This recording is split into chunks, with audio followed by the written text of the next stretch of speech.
Hello and welcome to Basic Folk on the American Songwriters Podcast Network. I'm Cindy Howes. Basic Folk, we have honest conversations with folk musicians. Today, we have Taylor Rice of Local Natives. I know Local Natives are not a folk band, but this is my podcast and I do what I want. They are one of my favorite bands of all time, so I was geeked to talk to founding member, guitarist, and co-frontman Taylor Rice. Torchbearers of the Southern California band sound, Local Natives are originally from Orange County, California. The core of the band have been playing together since high school. Taylor talks about what it was like to first make music together and how they developed their ultra-collaborative writing process. In fact, the process is so democratic that it could take them a really long time to finish a song, although there is a reason for this, which we get into during our conversation. One important piece of Local Natives history is the house they all lived in together, which was called Gorilla Manor. It's also the title of their debut album. They moved into the house together after college to really go for it as a band. It's been said of the house, it was insanely messy and there were always friends over knocking around on guitars or our thrift store piano. Sounds fun. Taylor gets into how that experience of Gorilla Manor continues to inform their connection as a band.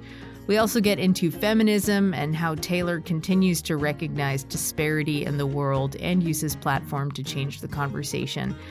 Hope that the world opens up again one day and we can all dance together at a Local Native show. They are incredible. They have 4 albums out already with a couple of remixes, singles, and the EP Sour Lemon that just came out this past fall.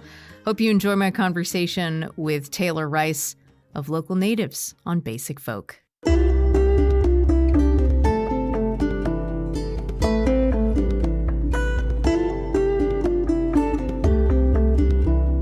Taylor Rice, are you ready to talk about your deepest feelings and emotions? Always. Okay, great. Thank you so much for talking to me. This is really exciting. Of course. Thank you so much for having me. You're originally from Orange County. Can you talk about what your house was like growing up, like your family structure and where music was in your life? Sure. Yeah. I grew up in the suburbs of Orange County. I had the most, I guess, normal nuclear suburban family. I had one sister and then my folks, and we lived, at the time it was like early 80s. It was kind of like new. People were just moving to this part of South Orange County. Like it was just being built. So it was total planned community, track home, suburbs vibes. So early on, music was in my house through my parents. Like they loved the Beach Boys and the Carpenters and stuff like that. But there wasn't anything out of the ordinary with music. And I would say I really discovered it for myself when kind of at 12 years old, I met my bandmate Ryan in 7th grade and we picked up guitar together and we started playing guitar. And that kind of led us to, in Orange County, there was kind of like a hardcore and punk scene that was going on in church basements and house parties and stuff. And that was our beginning. We were like the music kids in Orange County who didn't want to go to the beach. And we're like, there has to be more than this suburban, so we would go crazy in basements of churches.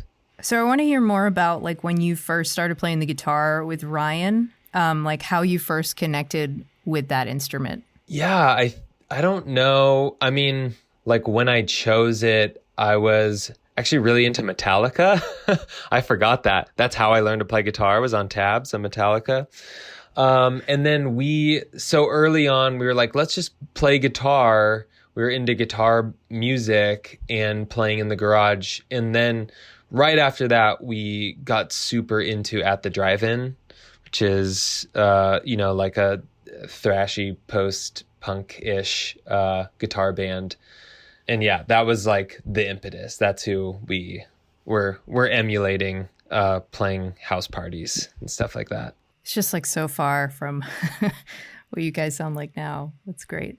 I know, it's really wild. When did you start singing, and how did you feel about your voice at first, and how have you like grown into it or developed it?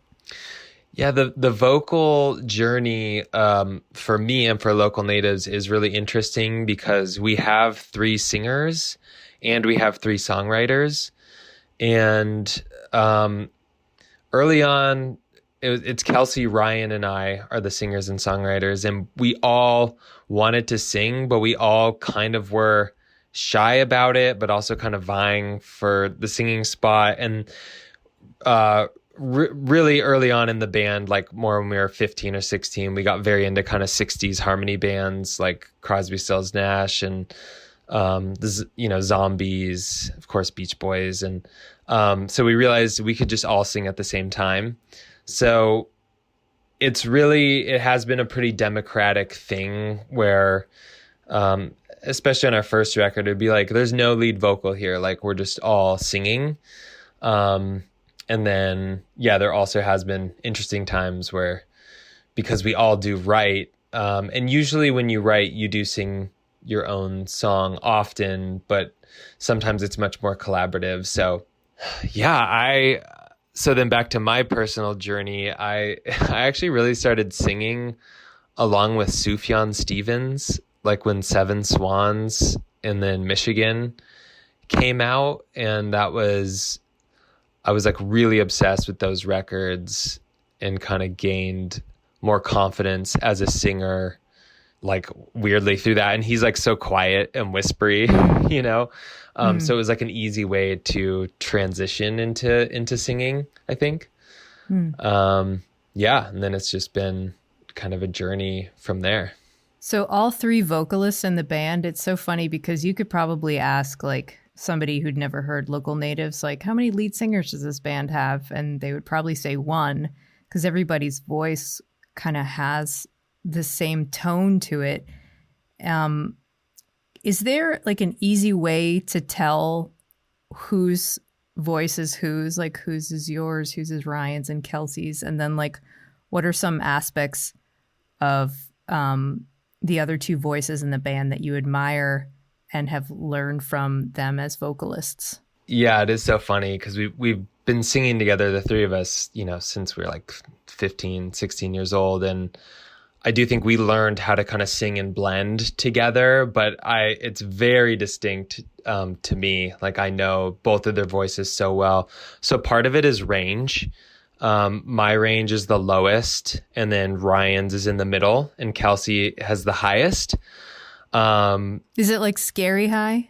Kelsey can really belt high. So if you need to like really project or have kind of a more soulful, like very, like chest voice, high, loud vocal, then Kelsey will have the edge on that type of vocal part. Because all of us can really sing quite high, like falsetto in our head voice. So depending on what type of harmony it is, we do switch around a lot. Like throughout our set, each of us will be taking the high part. It's not like Crosby, Stills, Nash, where everybody like really stuck to their range. They were like alto, tenor, bass, sax, Kelsey's like the American Idol. Kelsey is like the American Idol. I love that. I don't think he will like that, but I like that. He's the Mariah Carey. Yeah, is that better? Yeah, that is better. So a lot of it is range, but then there's more to it, like timbre wise. Kelsey's voice is a little bit scratchier. It is a little like more nasally in certain parts too. And I think that's partially why he has that like ability to really like soar with his vocal, kind of belty higher. Ryan's voice is very, very smooth, and it's much softer. It's like a much quieter, softer, but super, super smooth voice. About writing, you're talking about there's a very democratic process in all of what Local Natives does, and in particular in writing. And you said about writing, when I bring a song to the band, it's going to transform into something greater than I could just do. How do you think that collaborative process has affected you personally in your development as a writer? Yeah, it has affected me so much because, I have not done a solo record even. So my whole career really has been in this collaborative setting. And I think I've just learned so much from my bandmates who have, at this point, like I know their kind of very specific strengths. And I think we all are trying new things and innovating as well over time, but also like everybody really kind of has their zone of what they excel at. And I've just learned a lot from that. I think I've learned like Ryan and I really connect. We're more on the like pop music loving side, like the craft in terms of, I'm not necessarily saying like current pop music, but maybe more like classic pop writing or like Beatles song structure and really kind of thinking like that really compels Ryan and I. We connect on that level. And then Kelsey is much more experimental and he like does not care about that almost at all. And so I've connected with Kelsey on that side when it's like, let's like totally like be outside of the box and not care about anything other than being on a crazy journey with the song and running free. So I think, I mean, I could talk about this for a long time, but in broad strokes, that's what first kind of comes to my mind with that. Do you have a desire to do a solo album? I do at this point. It's been Local Natives, it's kind of been 10 years, and Kelsey did a solo record, which like at the time, he's also more prolific. Like each album cycle, he will write a bunch of songs for the album, and then like a lot of them won't get used. So he was like sitting on all these songs and he did a solo record. And at the time it was kind of like, just, a very new experience for us who have always been so tied to each other creatively, but it was really cool. It was really great for him, and getting to watch him not have me telling him what to do with his songs. I think it was a really great experience for him. And I think I would really love to do that as well. Yeah. It's something I'll probably do in the next like year or two. Cool. Can you also talk about like the openness and vulnerability you might have to like conjure when bringing a song to the band? Like what happens to your ego when you're presenting a new idea, if it's such a democratic process? Yeah, there has been a lot of growth with that, with Local Natives. It was much more difficult in the beginning, in that it really is your like heart and soul, and these songs you're bringing to the band feel like your baby. And then you have to like put them up on this altar for everybody to judge and pick apart. And, you can be like, you just don't see my vision. Like it's very crazy for your ego to be that vulnerable. And I think over time, we've really learned that lesson of when we put it in the mix of the band, like something new gets made and it's not totally controllable. And you kind of have to like submit to the whims of the magical process that is collaborative songwriting. And I think we've also learned like to be more gentle with each other in communication, like sensitive. And yeah, just a little bit less precious over time with that. I still know when I have a song idea that I'm like, oh man, I'm so excited about this could be like, I have some vision and it could be so epic. And it's still a scary proposition because someone could, just not see it or be like, let's totally flip it on its head and make it this super, mellow, like backbeat track. And I'm like, no, this is like, an epic opus, or I don't know. I'm making that up, but yeah, that has been a long dynamic that I really think we've gotten to a great place with each other. I also wonder, like, it sounds like that is such a healthy way to approach a band. And I also like wonder if it's like made you a better person. Oh, yeah, that's a really sweet thought. And I do think in certain ways, I think that all of us, like, we're musicians and songwriters, but so often in bands, like there's someone who's like, well, this is my song. And they're kind of, really arrogant or bossy with it or difficult to work with. on that level. And I just think from the beginning, we have had to really collaborate with each other. We've had such a democratic process. Like, a song does not get through to a local natives record without basically sign on from everybody.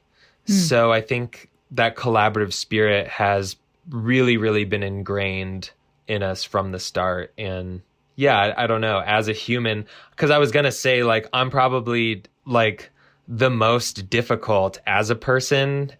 Like, my most difficult will be in working on a song, you know, like in my normal life, I'm probably not going to be as like passionately heated with somebody about something. But yeah, I think all of us, we are like great friends. We're childhood friends, and that brings something to it too. You know, we have this relationship that's like beyond creative partners. We're like friends from our youth as well. I have a couple of questions about Gorilla Manor, the house that you all moved into after college. And I got a quote from Ryan that kind of summed it up. It was insanely messy, and there were always friends over knocking around on guitars or on thrift store piano. So it sounds like I would not have enjoyed spending a lot of time there. Very dirty.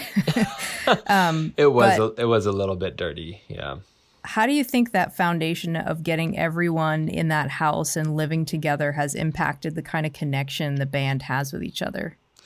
That really cemented the like totally enmeshed democratic spirit vibe of like, we are all so connected, and in this band, like, this thing is so vital to our, you know, souls, like on that level.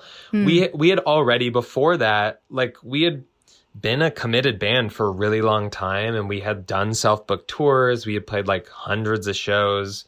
So we had already like dedicated a lot of our life to the band.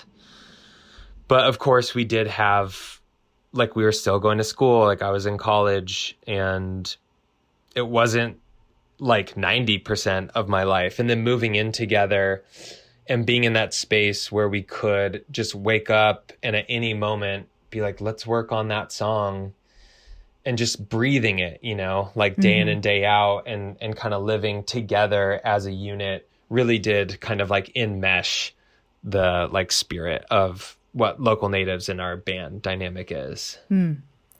What are some aspects of Gorilla Manor that you've kept as a band at wherever your home base happens to be?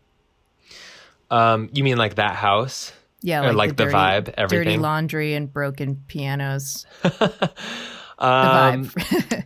That is the part that's changed the most. I would say we're all a lot neater and cleaner now, you know, as you get older, and you're not just in a band, like living in a van or in a bus or in a house with, you know, 5 other people.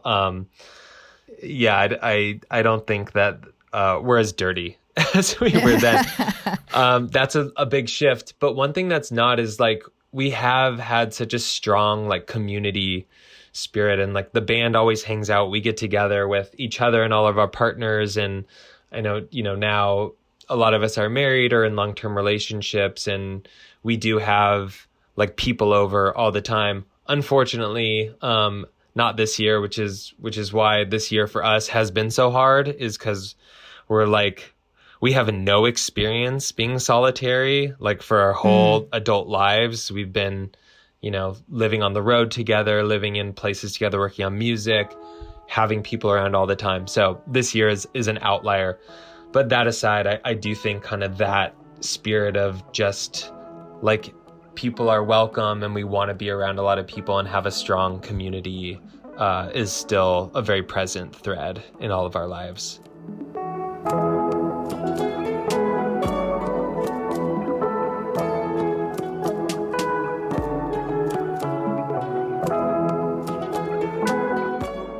I read that you were particularly struck by Bjork, who has like a different, more experimental sound than local natives. What is it about like Bjork and maybe other musicians like Talking Heads and Animal Collective and others that you like, who tend to be more on the fringe, that you find inspirational for your own playing? Bjork was one of the most influential artists on me in that early time period, like around Gorilla Manor. And it was a connection to just her music, like her voice particularly. To me, you cannot hear Björk's voice and not just be transported to like such a deep emotional space. I just think what she kind of projects and embodies just really takes me to like very extreme emotional places.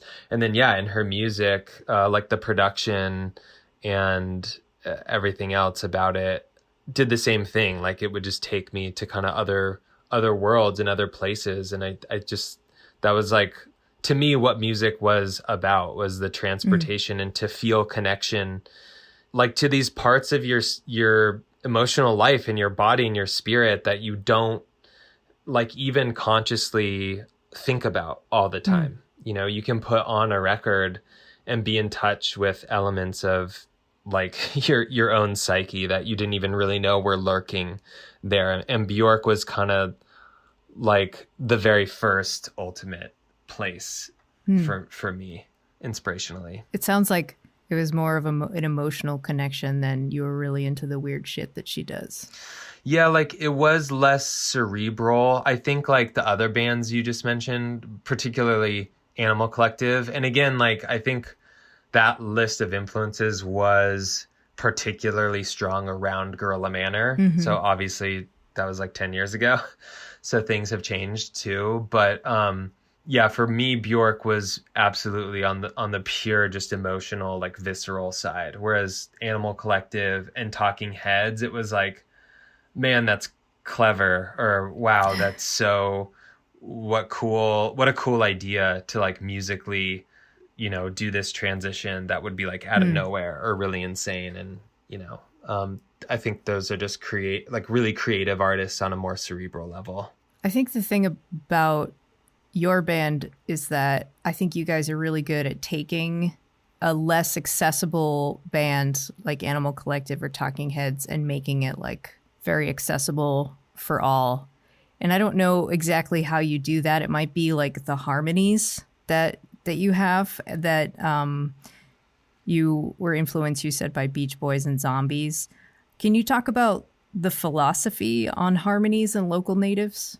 Sure. Yeah. It really just started, like I said, with all of us wanting to sing. So we really did discover it in kind of this really beautiful, naive way of just like, here's a song idea, let's all sing and find where our voices fit. And that was even before we knew what our voices were, you know? So we really developed like how to sing 3-part harmony together. And then, you know, I already mentioned like a lot of those 60s harmony bands were doing such beautiful, great, like very present 3-part harmony. So there was some influence there, but it was really like experiential, and we still do that. Like when we're writing a song, we always, the three of us get together and go around just a guitar, just a piano, and we'll just loop the verse or the chorus, whatever, apart, and we'll just sing it over and over. And our voices will just naturally find these places that just feel good and feel right. Yeah. And we all just keep doing it in this kind of like trance until it's like, yep, that's awesome. Like that feels right. What does that do to your brain? It feels so good because you really disappear. And I think with making music, like you're really chasing that thing, which is I've, you know, read about now called like flow state, where your mind goes to another place. It gets like out of the way. You're not even really thinking. You're just like so present and so in the moment, completely present. And so it's actually one of the very best, like most satisfying things about making music as local natives is that time when we have a song idea, it's early, we're just around one acoustic instrument and we're just singing it with the three of us and finding these grooves for where these harmonies come out. Sometimes, you know, they're super, you know, just standard and pleasant. Sometimes they're really crazy and they'll, you know, like they don't necessarily follow rules where it's like, oh, we're joining, you know, we're singing in unison right here, but then it bends down and you go up and I go down. You know, it's just something that you just feel vibrationally. It's really fun. It sounds amazing, like a Tibetan sound bath or something. Yeah, totally. Aside from playing music, you also enjoy the travel aspect of, or I don't know how much travel you would label touring. Playing to international crowds, you say you've definitely noticed the nuances in the crowd depending on where you are. Like, what has playing for international audiences taught you about differences in culture? Yeah, you can certainly feel cultural differences in the audience. I mean, I would say you gain more of a cultural understanding on the travel aspect, like spending, now we've spent several weeks in Italy and in Japan, over our careers. So you get more from that, but it is funny to know the differences of, audiences at like festivals. Like in the UK, people are just really like drunk and wild, because it's like always raining and it's cold and they're just like so happy to be at a festival. And then well, now I'm like horribly stereotyping, so maybe I won't go any farther, but you can, feel cultural differences in the way the audiences react. I'll say one more that's like quite nice. Like whenever we play in France, it's very quiet during the songs in a way that's atypical. Like normally you want the crowd to be moving and dancing and singing, and the audience in France tends to be very, very attentive. But then the song's over and they like go wild. So when we first played there, we were like, we were so confused. We're like, is it not happening? Are we not connecting? And it was just a cultural difference, of how they're present with a song. Watching local natives play live, it's like you can feel and see the admiration, love, and respect that you all have for each other. What is that live experience like for you? That's really sweet. Playing live is... So there's kind of like two sides to being in local natives, I guess, a musician in a band in like this time. And one is that creative process, which we were talking about. And then the other is you go and you're like on the road and you're on tour, and the travel is difficult.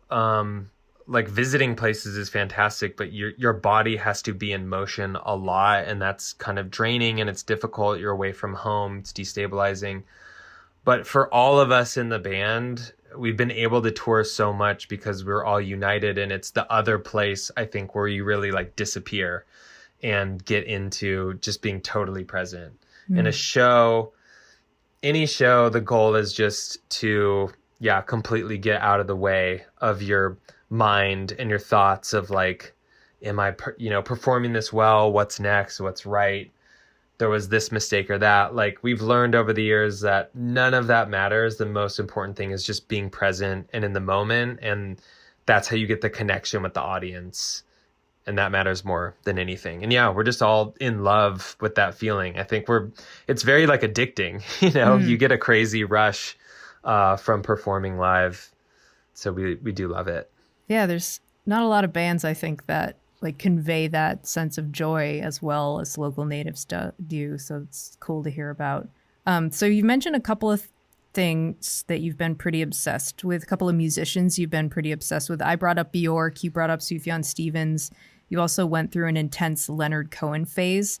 What does that look like when you get obsessed with something that can impact your creative side? And how do you see it translating into your music? Is it something you freely allow?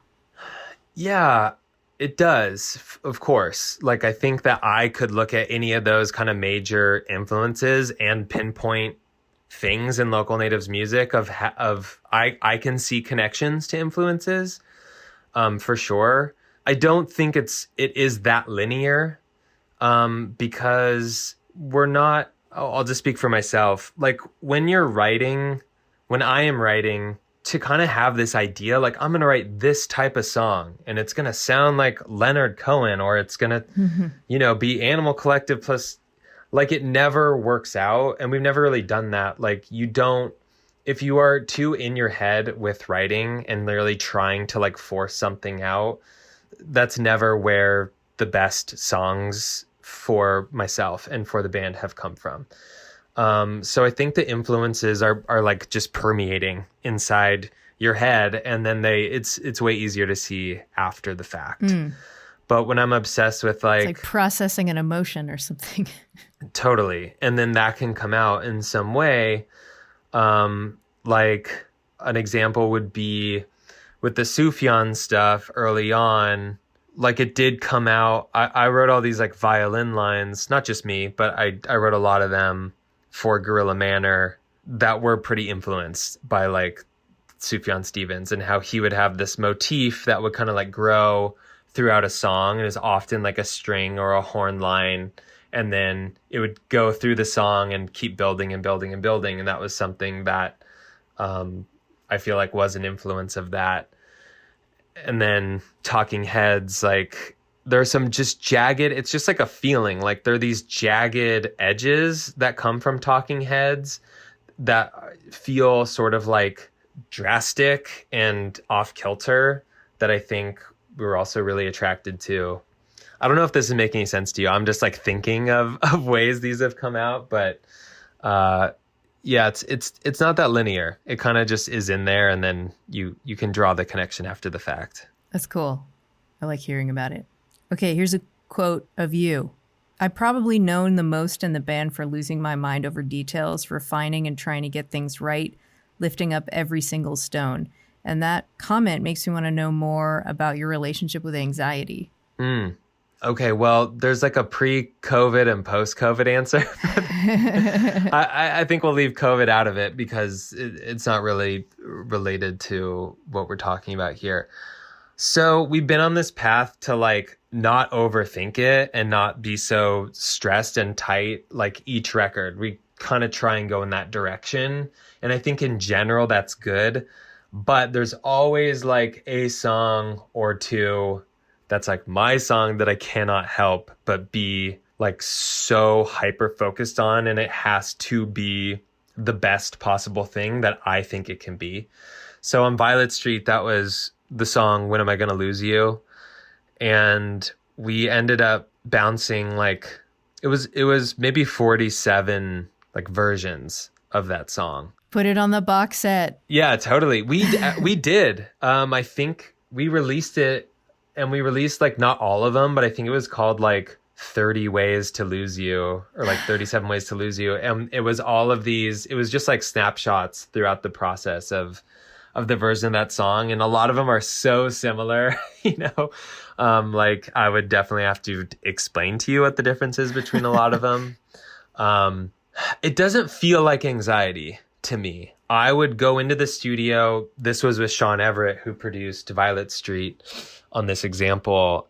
And I was excited every day. I would stress over, like, should the drums be with "When Am I Gonna Lose You?" There was this discussion about it has this driving beat to the song. And at the last second, we almost really chilled it out and made it really mellow and really breezy. Because it's quite like a beautiful, like sad song. And then the drums and the vibe, it kind of picks it up. And we were like, maybe it's just wrong and it's fighting it. Like this song, like let it be sad and let it be mellow. So there's all these versions of that. And I was like, but I'm missing, like there is an intensity. Like I get the sad emotion, but I need the intensity. So we created this crazy hybrid that had like the saddest version of the song with the most driving drums. And that was this really long like journey that was 47 bounces until to me it was perfect. And yes, I was stressing out about it because I wanted it to be perfect, and I wasn't okay to be like, it's cool, like I like it, let's move on, you know, like I was obsessed. But I was like loving it, you know. I loved going into the studio every day and working on it. Yeah, that's a great song. And it is like, it's funny to hear how stressful it was for you and how you stressed over it. Is a song about anxiety. Yeah. And like it's a song about trying to let go of letting the anxiety get in the way of like, you know, the right path for you. And in the creation process, you didn't do that. Incredibly meta. Well, I had to live the same experience in the creation of the song of what the song was about, you know? So that's perfect. That is amazing. I never thought about that. The new EP is Sour Lemon. So good. The song Lemon tackles themes of longing for connection in a world of isolation, which you co-wrote as a band with Sharon Van Etten. And Sharon had just moved to LA when you wrote that song. How do you think her move affected the writing and also the role the city of Los Angeles plays in the song? Well, Sharon didn't work on the lyrics with us. So I do think she connected to the song because of what it's about, very much so. So I think there are like awesome magical meta layers of that like exist with that relationship. But the story of that was she had just moved to LA. We had been connected like back in Brooklyn forever ago when Aaron Dessner from The National made our second record. And we lived in Brooklyn at that time, you know, at his house making that album. And he had just finished with Sharon. So we met Sharon that, you know, then. So this is like fast forward years later. She just moved to LA.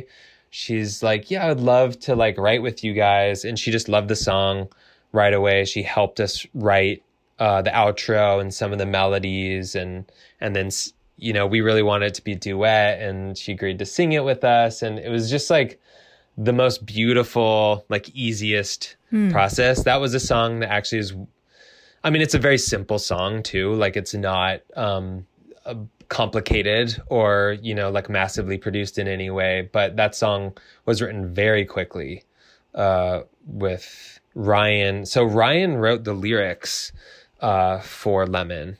And then he had like just the verse. I'll just give you the quick synopsis in case it's interesting to you. Ryan came over to my house and he was like, I have the start of a song. And it was the verse and he had the guitar, the verse melody, and then the guitar for the chorus and the verse. And then I wrote with him the pre-chorus melody and the chorus melody like in an hour. And then I wrote like the other little lead lines and stuff. So we were like, cool, that's like a song. You know, it's simple, but there it is. Then we wrote with Sharon. She was like, it's awesome, but it needs like a shift at the end. What if she suggested like the chord changes for the end, and then she wrote her beautiful like waterfall melody that I'm super in love with. Then she wrote that on the second day of working on the song. Then the third day, basically Ryan and I wrote like the last melody for the outro, and then Ryan wrote the lyrics, which we do collaborate on and like workshop together, but he wrote those. I don't know what your question is. I'm just telling you. I'm just talking to you about writing Lemon because it was so much fun to work with Sharon. It was just amazing. Yeah, I was grasping for straws there because it does, like, LA plays like a pretty lonely role, and I wondered if like somebody moving to LA kind of had a different perspective, but I was wrong. Yeah, you were, you know, totally wrong. But like, you're not wrong. And that is a big lesson with writing songs, is that they come from a place and they do have a specific meaning. Like that song lyrically, it was like Ryan's experience with his girlfriend and kind of feeling so entwined, but then how you can feel isolated within this companionship.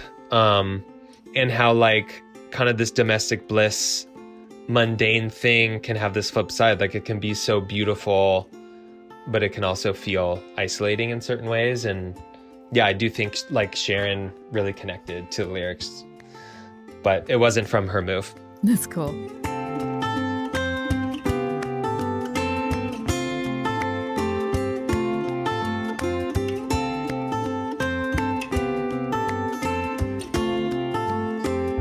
Local Natives to me seems like a very feminist band. You've sung lines like unafraid to call yourself a feminist, and I've waited so long, Mrs. President. How did you come to call yourself a feminist? I'm glad that you have that thought about us. I think it's funny that you use those two examples because it definitely is a learning process. Like we are still learning. I remember first calling myself a feminist. I remember where I was. I don't remember which year it was, but we just had this discussion. It was like when I was just learning about feminism and there were preconceived notions about it. And I was talking to a friend of mine and he was like, it just means like like acknowledging that women haven't had the same historical status as men and thinking that they should. I was like, oh, that's extremely non-controversial in any way. Like that's the most obvious like thing in the world. So that was a long time ago. And then, yeah, it really has been a journey for me in like becoming more vocal and more of an advocate about it. It's something that the band then like took on. We work with Plus One, which Arcade Fire started, and it's this thing where at every concert, $1 for every ticket, it goes to a charity you can choose.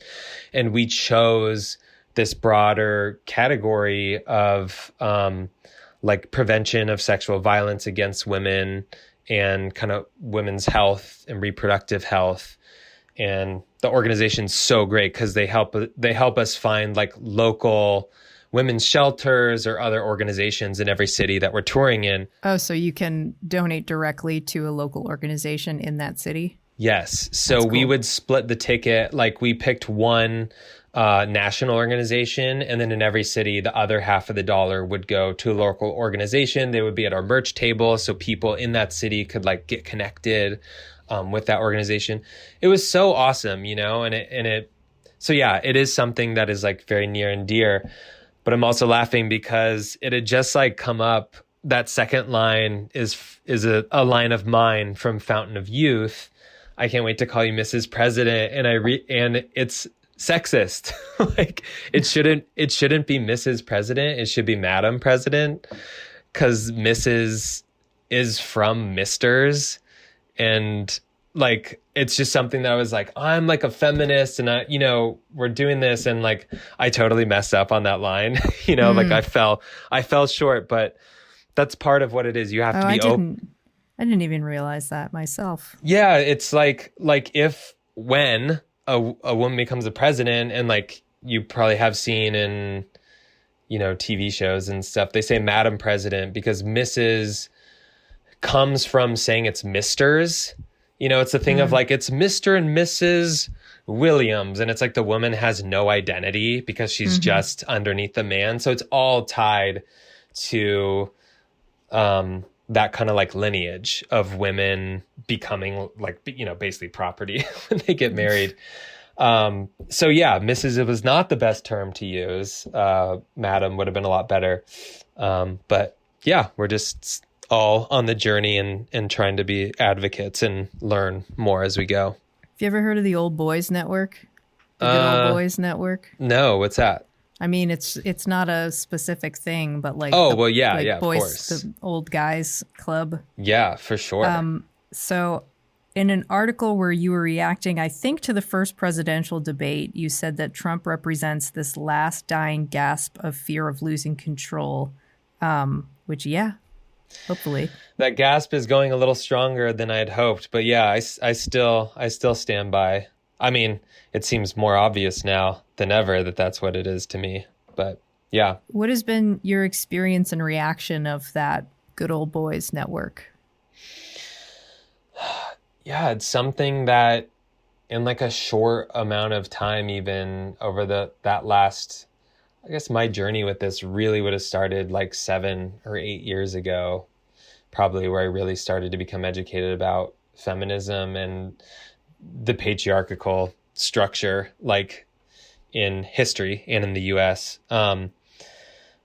It's wild. It's really strong. It's really pervasive. And I think that the 2016 election was a scary wake-up call because there was a sense living in Los Angeles as a very liberal musician surrounded by a bunch of liberal creative people every day in these Obama years that like, we're on the right path, and like everybody's kind of, yeah, like some people are still hold these very old prejudices, but they're not really that relevant there. And as we've seen, I mean, 75 million people voted for Trump in 2020. And it is difficult to really take that in and know like how many of my fellow Americans kind of see that brand of wanting to hold on to that old structure and the Good Old Boys Club which just,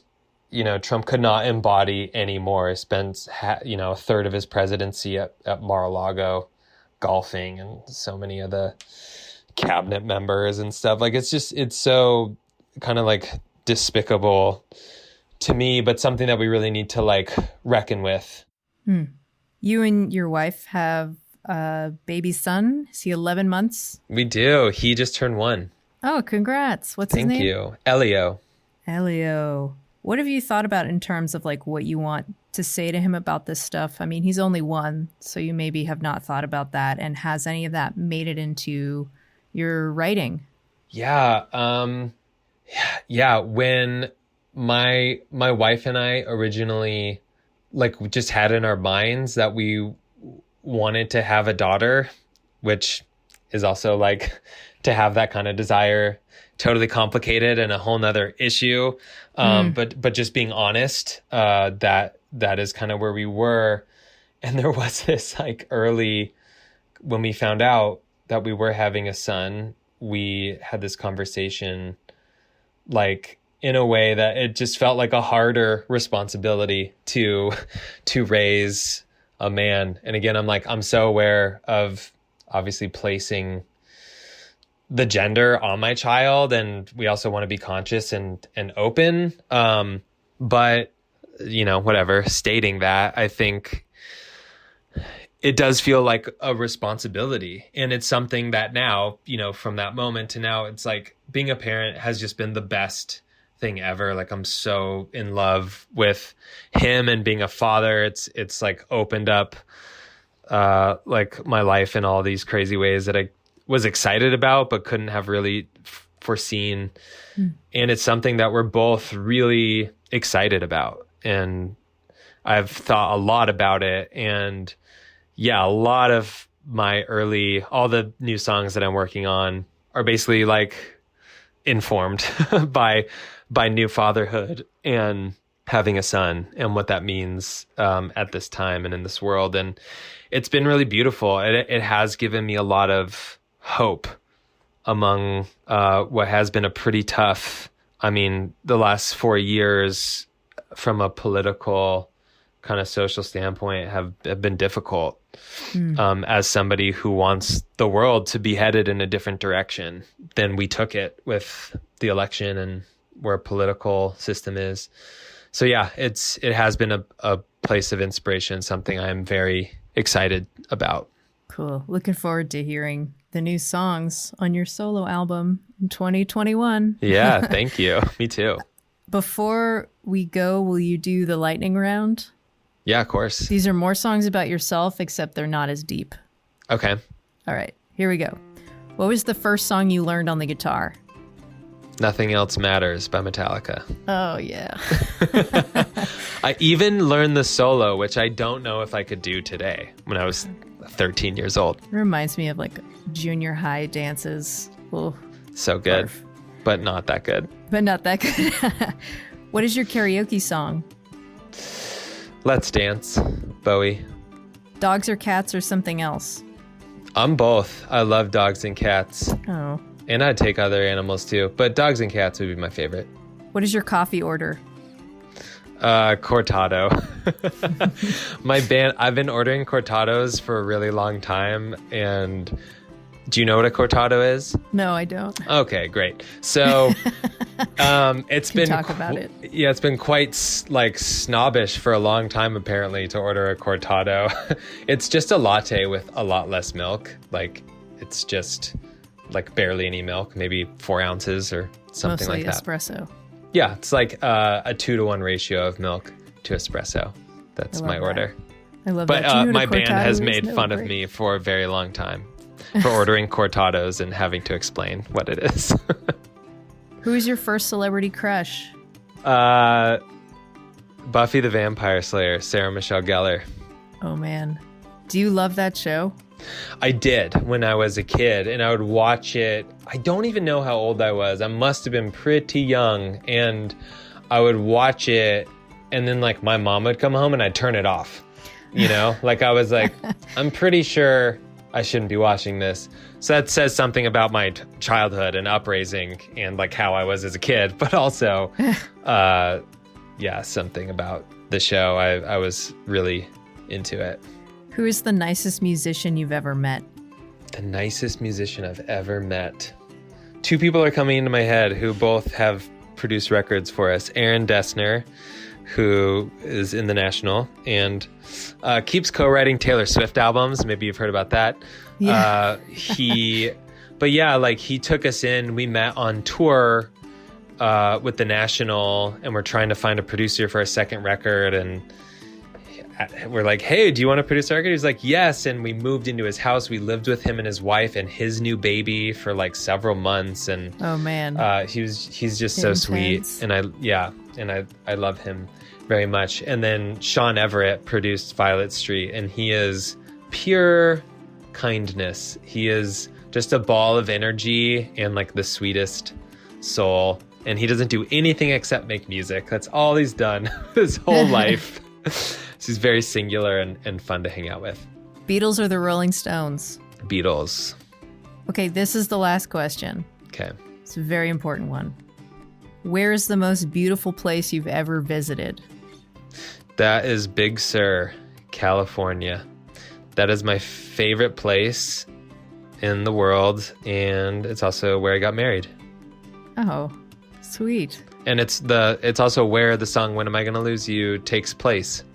I feel that with like the mist of Big Sur. Yeah, you feel the mist? I feel it, yep. Have you been there? The anxiety and the mist. I drove through it on the coastal route. Yeah. Just, and it looked beautiful. Yeah. Is it very small? It is, yeah. It's a small patch of the one up there along the cliff. Yeah, it was beautiful, but I'll have to go back. Yeah, for sure. That's it. Thank you so much for talking to me, Taylor. Of course. Yeah, thank you for having me. It's a pleasure to talk to you.